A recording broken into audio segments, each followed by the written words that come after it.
actually end up trying to take vacation and destroying everything around me because I can't calm down. I don't know.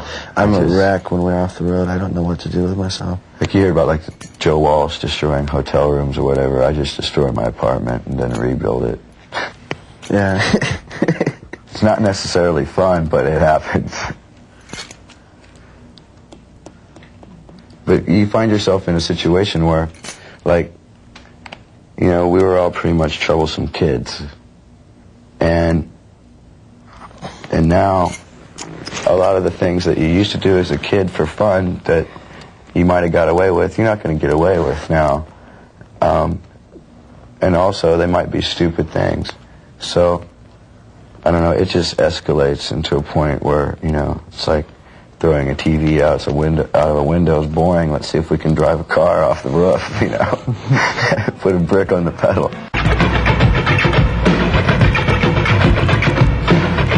I had a very, very strict upbringing. I wasn't allowed to listen to music, except for old Elvis Presley and Jimmy Swaggart gospel records. The coolest thing. I mean, this Jimmy Swaggart thing that's gone on in the last few things is like no big surprise because I was raised on Jimmy Swaggart religious tapes from when I was 5. We had a reel-to-reel deck and we bought them all. This just went on, you know, for years and years and years, and then finally I was, you know, accused of doing drugs and drinking and all this stuff that I wasn't doing. And I was kicked out of my house for not cutting my hair, and it was above my ears at the time. And I was 16, and, you know, and at that point, I just said, well, if I'm going to be accused of all these things, I might as well find out what they're all about. And, you know, and so I just, you know, maybe I got on a wrong track, but I seem to have pulled it together somewhat on my own. And it took a long time, and it's still, even to this day, I still have to deal with, you know, coming to grips with certain things that happened during my childhood and certain things I wasn't allowed to do and allowed to hear and everything like that. So I'm still exploring every field of music I possibly can. And I feel like I got a lot of catching up to do. These days, Axl Rose is the only remaining member of Guns N' Roses, the only original member left. And considering the rest of the guys left on bad terms, a reunion seems highly doubtful. Sorry, guys. But if you never got to see a live Guns N' Roses show back in the day, here is Axl and Slash to tell you what you missed.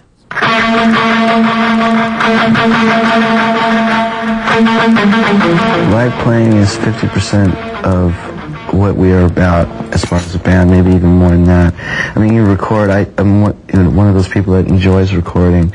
You know, even though we've only done it seriously once, I mean, I like to put everything into it. And then to go out and play it live is, you know, the other half of the other side of the coin, you know. It's great. I mean, it's the best. Playing in front of a crowd that's, you know, really enthusiastic is one of the best feelings you can ever have, you know. It's the most fun. It's great. We like playing our songs. Also, it's like, you know, I give the light people and everybody a hard time because I don't like to follow the set list because I like to go off the feel of the band and the feel of the crowd. And like what I think the band's going to be able to play the best and go for the best vibe with the crowd. You know, so it makes every show just a little bit different. And we never know how we're going to end the show. I mean, we never know if we're going to do an encore or we're going to play for a long period of time, or if, as the case happens a lot of times, if I'm going to get like pissed off and leave. Because something always happens at the end of a show for me for some reason.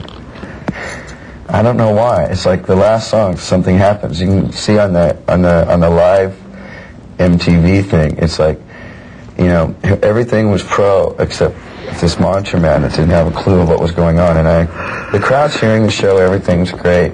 We're hearing spaceships land on stage, backwards echoes. I was like, what's that? Screaming feedback. You know, the drummer doesn't know Steven doesn't know what's going on. You know, finally I tried to nail the monitor man with my microphone, and my tour manager moved and I nailed him.